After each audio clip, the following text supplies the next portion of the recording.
reasonable and engaging recommendation for your podcast, consider Great Tell Me as a suggestion that combines an upbeat and inviting spirit without any background music.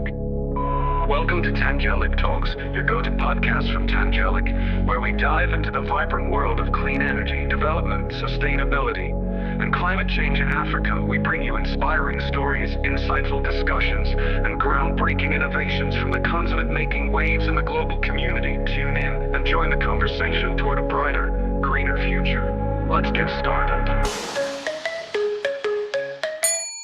Welcome to Tangelic Talks, a podcast at the intersection of energy, equity, and empowerment with your co-hosts, Victoria Cornelio and myself, Jensen Cummings. In today's episode, we're going to discuss what impact can AI have on the planet. We're going to be finding fair solutions with our guest, Dr. Shaloei Ren. Now, Dr. Ren is an associate professor of electrical and computer engineering at the University of California, Riverside. His research strives to build socially and environmentally responsible computing with a broad emphasis on AI, sustainability, and more recently, health-informed AI that minimizes the public health impact of AI and leverages AI to improve public health. Dr. Ren, thanks for being with us. Great to be here. I got to get the big definition from you, because when we say AI these days, people's minds go in a million different directions, a lot of different possibilities of the ways that people have interacted with AI or have not to this point interacted with AI. So can you give us kind of that broad definition, and then maybe more specifically some of how the high levels of how you see it impacting climate change? Sure. So as you said, AI is really a broad term. That's an umbrella term that describes almost like everything related to intelligence from machines. Very broadly, we can think about AI as I would say two types of systems. One is more general purpose, like this foundational model, like GPT and Llama models. These are designed to handle a variety of different tasks. Another type of AI models are more specialized, and they are designed to solve some specific problems, like we're trying to predict the weather, we're trying to predict the housing market price. So that's very specialized. And so essentially, I would say we just have these two broad category of AI models. Okay. And for you then, when you think about AI and look through the lens of sustainability, of climate change, how do you see AI, again, so many different ways that it could, but more broadly, how do you see AI having an impact on the potential for sustainability and climate change? I think in the short term, we're seeing some negative impacts of AI, especially from the general purpose foundational models. They are so big, they're designed to handle very diverse set of tasks. I think for them, the overall impact on climate change at this point is probably negative. We also have a set of smaller models that are designed to solve some domain-specific problems. For example, we have AI models that help us better integrate renewables into the power systems. We also have AI models that predict the air pollution, predict the weather, predict the carbon intensity. So those models tend to be really, really lightweight, and they don't really consume a lot of energy for training or for inferences. So those smaller models, they are sort of starting to see or generate some positive impacts on the climate change overall. So, but if you look at the AI as one single entity, I think at this point we are sort of seeing more negative side than on the positive side. We should remain hopeful, optimistic for the future, because I believe in the future we're going to make this system more efficient, more sustainable. Right, that makes sense. And like you just said, AI systems require a significant computational power. And I'm just wondering, how in this current moment do we measure and understand the energy consumption and the environmental footprint that these systems are having? Sure. So in general, we have the AI lifecycle includes, for the model lifecycle includes both training and inference. And sometimes we need to do fine tuning or model updates after the initial training. But generally, we have training and inference. And training typically takes more resources, but it's one time. So if you talk about those large language models, let's say GPT-3, GPT-4, or Llama 3.1, those models takes several thousands of megawatt hour energy to train. Just to train the model, for the initial usage. So this thousands of megawatt hour energy is sort of equivalent to hundreds of households in the US annual energy consumption. So it's quite a lot just for a single model. But after the training, we also need to use the model, and that depends on the popularity. If you talk about those very widely used model like Llama or GPT, the inference energy overall actually can exceed the training energy. So just to give you some sense, if some recent studies from a top tech company shows that if you just write 2 medium length email, like 100 to 200 words each email, just 2 emails using Llama 3 70B model, which is sort of a medium-sized large language model, not so large, but not tiny either. So if you just use this Llama 370B model to write 2 emails, the energy consumption is enough to give you a full charge on your iPhone 16 Pro Max. And actually, this is for an open source medium-sized model. If you're talking about those closed model, like or even bigger model like GPT4, of course we don't have the exact number, but if you do some extrapolation based on the existing knowledge, then some studies shows that this writing 2 medium length email using GPT-4 could consume energy that is enough to drive a Tesla Model 3 for 1 mile. It's really a lot. Put your futurist hat on a little bit for a moment with us.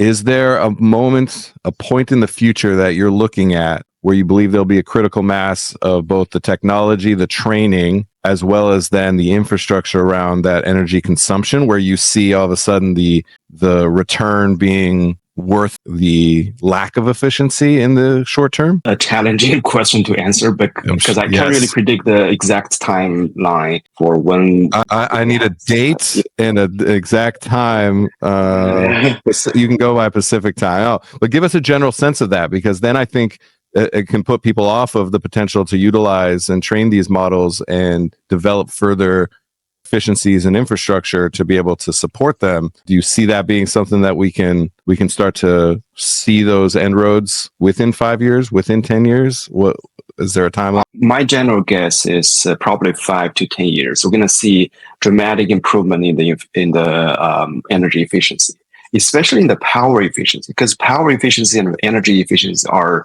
related, but they are different things, because power efficiency is really determines how much power capacity you're going to reserve from the power systems. And we see a significant tension between the power system capacity and the data center power demand, especially in places like Texas, in Virginia, and in California. So those tech companies are investing a lot of human resources and research efforts to improve the power efficiency, and they are also trying to improve the energy efficiency as well. But those are, I think that will come after the power efficiency problem gets solved first. Yeah, that makes sense. And then, so what I'm hearing is that AI could increase energy demand because of its computational needs, but then on the other hand, it could enable some transformative solutions that we haven't come up with yet.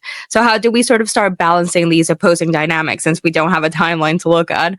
How do we start sort of wrapping our heads around that? So again, if you look at the AI as a single entity, then I think in the next 5 years, we're still seeing some overall benefits of AI to the climate. I think it's still sort of negative. But if you look at the individual type of model, let's say small specialized model just for climate change, like doing the carbon capturing or renewable energy integration, I think those models, they are already playing a positive role for the climate change, because their resource consumption is really small compared to those GPT or Llama models, because those models are designed to handle many different type of tasks, and they are called foundational models, and they are not really designed to address climate change, although they could have some indirect impact on climate, helping us address climate change, like answering questions, but those are really second or third order. So for those type of model, I think, as I said, their benefits to climate change is probably negative at this point. And in the future, maybe after 5 or 10 years, they will get improved. Then we're going to see more balanced benefits. Yeah, for sure. And I'm just trying to wrap my head around why is AI or the demand of AI so energy intensive? Like, what are the primary factors that contribute to this demand? And is it comparable to any other energy intensive industries that we're aware of? It's due to their big model size.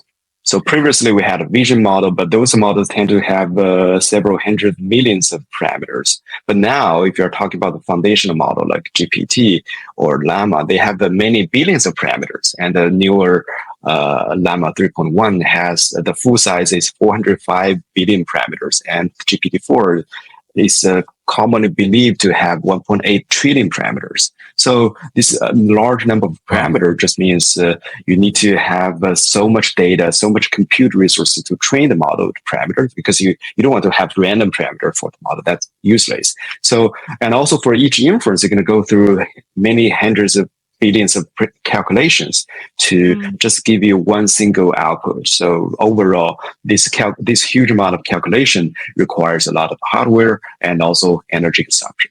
And by the way, also cooling system, because this energy consumption eventually is converted into heat. So if you try to put this energy consumption of AI computing into some context, at this point, global data center energy consumption is already comparable to airline industries. And but in the next few years, we expect this AI data center to increase dramatically. So I would say that are at least projected to increase or a lot and exceed the airline industry energy consumption. This energy consumption is more highly concentrated over certain regions, let's say Northern Virginia. So in those places, in Virginia, at this point, the data center energy is already exceeding 25% of the state's electricity consumption overall. So that's a lot. And we expect this number to be further increasing in the next few years. Of course. No, that makes sense. And if we're going to buy into the idea, right, that AI is going to be useful in climate solutions and deploying climate frameworks and things like that, what do you think are some ways that it can support us in the integration of renewable energy sources into, say, our existing energy grids or new ones? I think those are still for more specialized domain-specific models.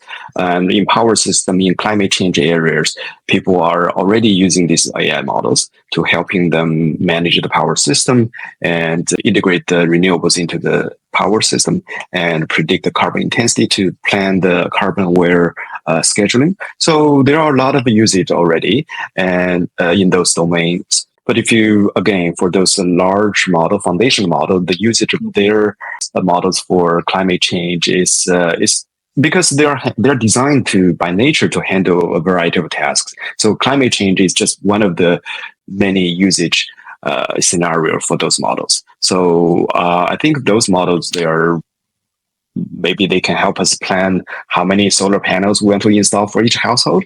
Yeah, if you see those as climate change benefits, yes, we can use them for doing these things. But I wouldn't say they are designed to help climate change at the very beginning. Right. So if I'm understanding correctly, it's the kind of thing that if we have a specialized model, it can be programmed for climate solutions. But if we use these foundational ones, it's one of its tasks more than its purpose. Exactly. Okay.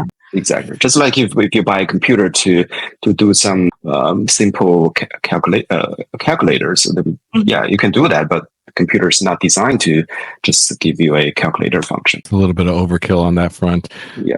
Are there certain applications that you're seeing? Are there examples of applications that you're seeing or ones that you'd like to see where there may be some developers who are working on models that specifically address the needs of climate change or sustainability or renewables that you'd like to see more of, or that you've seen in action? I think there are a lot of research trying to design climate modeling using AI, and the general goal is to have some what they call foundational model, but just this still specifically for climate change, for modeling the climate. And when you have this carbon emission from one place, how is it going to be affecting the global climate change in the long run? into, say, 50 years or 100 years. So those are really hard. Traditionally, people use physics modeling, but those tend to be really even more computational intensive compared to using AI models. So AI models is helping us in that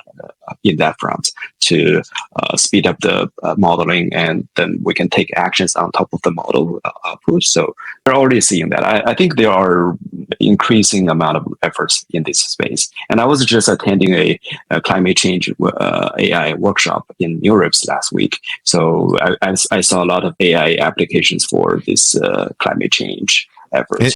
Any specific example that you remember that you could share with us where you thought that they're onto something?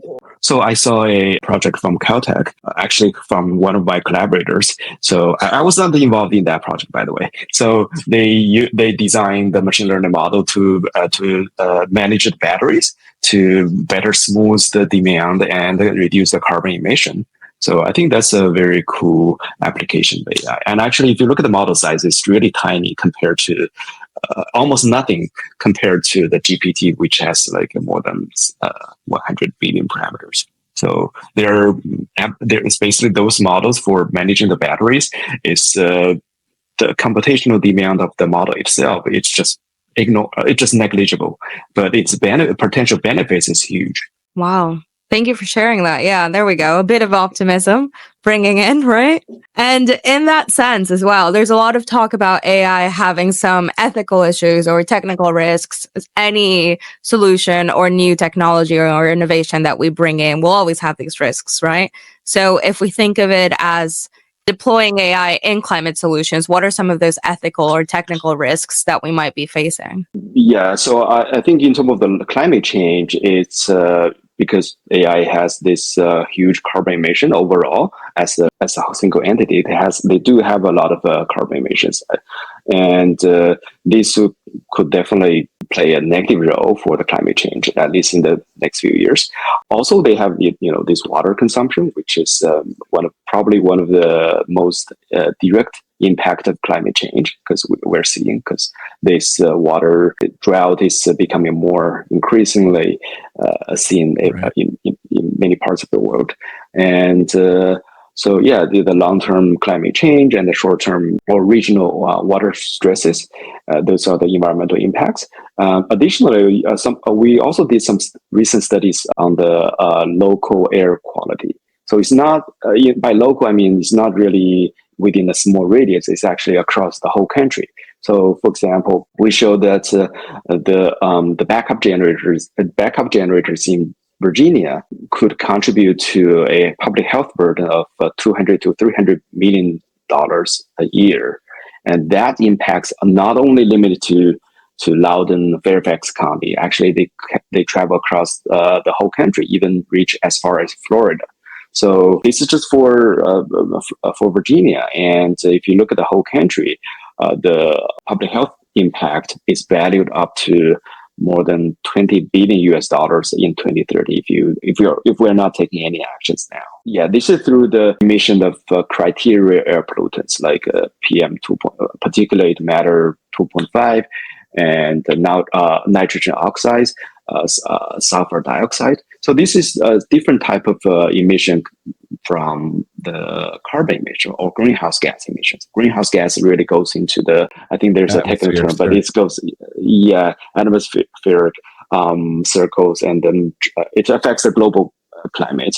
But this criteria air pollutants are more regional, but they're not that regional, not that local. It can travel across many hundreds of miles. And then in your experience, do you think when we come up with these solutions or AI generated solutions and things like that, where and what areas do you see them flourishing? What makes, a good place to say, okay, we could do it here?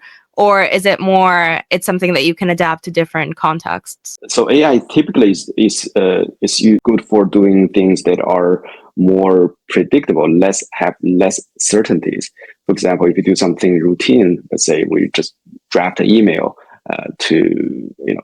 they can do a very good job. And but we're also seeing very successful examples of AI for autonomous driving. and robotics applications. So those are, I would say, pretty successful application scenarios for AI computing. Also for climate change, it's quite successful as well. For example, managing the battery because those are very, there are not many changes or uncertainties for those applications. So we can leverage this AI to help us to manage these things more automatically. So, but of course, there are some challenges with AI, like for large language models, is how to ensure safe output and ethical output from AI models. And those are still a challenge because the language is so diverse and there are so many different combinations with output. And then in terms of area context, so for example, you were talking about Virginia and doing some work looking at using AI to look at its impacts and things like that. But AI tends to be developed and deployed in resource-rich regions most times. So if we were to take the global north as an example, as opposed to the global south, the usage of AI might be quite different. So I'm just wondering if there's a way that we can ensure the benefits of AI that we've been talking about can reach these marginalized communities, especially those facing energy poverty. The benefits can reach almost every part of the world as long as you have internet.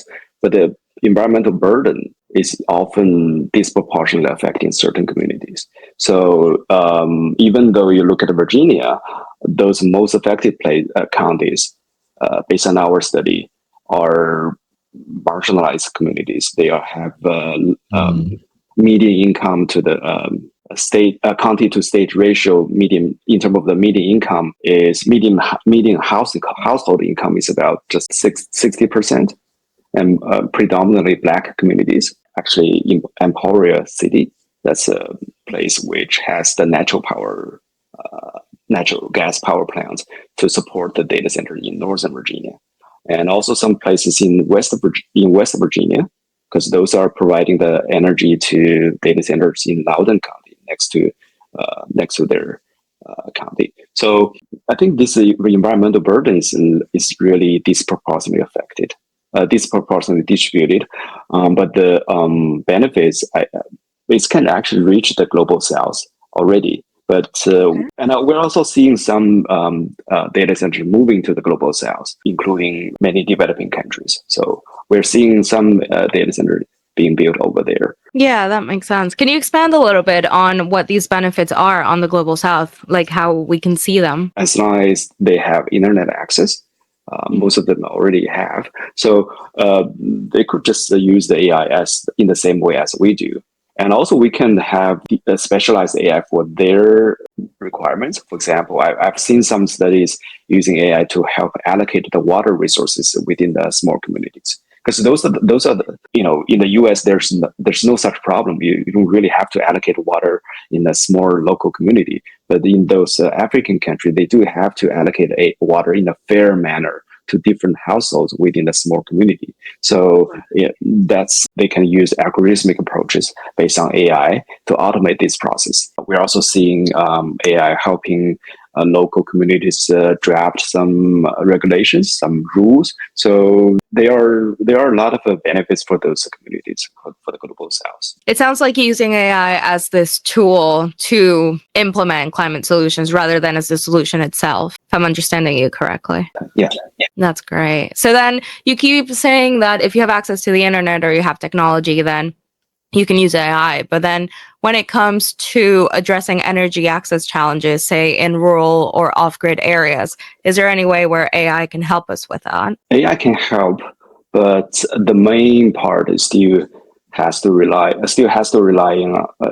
on power systems, power industries, or battery or solars. So AI can help us better plan the system, or let's say in terms of where we're going to install the solar, and how much solar panel we should have, and what is the size of the battery, and how do you manage the battery charging and discharging at what time. So those are the tasks that AI can help. But at the first place, we need to have those systems ready. So they likely aren't using AI on a daily basis if they are in an energy poverty area where they don't have access to the internet, let's say. But the solutions that are being created that may have infrastructure projects in those areas can be directly affected by AI. Do you think that most solutions now coming out of renewable energies sustainability will include AI? Right now, the industry for this renewable energy, they still rely on some heuristic or manually designed rules to manage the battery. Well, this is called BMS, battery management system. So typically it's rule-based or heuristic-based, but we're seeing increasing amount of efforts to automate this process using AI. So because manually designed solutions are often less efficient compared to AI, but these manual design rules can be more robust. But so we're also seeing some integration of these manual rules with AI with AI models. So we can leverage the AI's benefits to improve the average performance, and also at the same time using these manual rules to safeguard the system for those worst cases. So yeah, this I think the AI can help us a lot in terms of managing this system for better efficiencies. Yeah, that makes sense. I And got as one someone, quick last question, Victoria. yeah, We're coming to last the one. end here. Last one. Here we go. And as someone who's been in this field for so long, I just want to know, what would you tell our audience that is interested in this intersection of AI and climate solutions? What advice would you give them on how they can contribute or get involved in this field? I would say there are a lot of challenges, but also a lot of opportunities for AI to help us with the climate change. So there's a large foundational models. They are using a lot more resources than they can contribute at this point. But still, we can make the system more efficient, more carbon efficient, more water efficient. Just like look at the car industry. 100 years ago, the car fuel efficiency was terrible, right? But now we are making a pretty good job, and we can do the same thing for AI. I'm confident that we'll be making the AI system a lot better than what it is today in 5 or 10 years.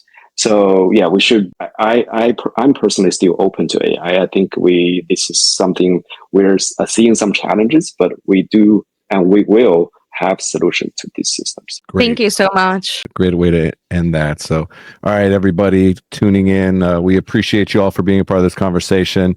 AI, again, is a topic that pulls us in 1,000 different directions. So having Dr. Ren here to be able to give us some vision into the future and some of the applications, I think is really valuable and helpful, no matter how we see AI in our daily lives or its impact on sustainability, on energy, on climate change. We are going to stay on with Dr. Ren here for just a little bit for that exclusive blog post content. So there will be a little bit more Q&A if you check out that full post on tangeliclife.org. So you can get your video cast as well as your full blog post. And we're going to learn just a little bit more from Dr. Ren. Once again, this was an episode on what impact can AI have on the planet, working on finding some fair solutions here in the AI sphere. That is it. Appreciate you all for tuning in. Thank you. Thanks for having me.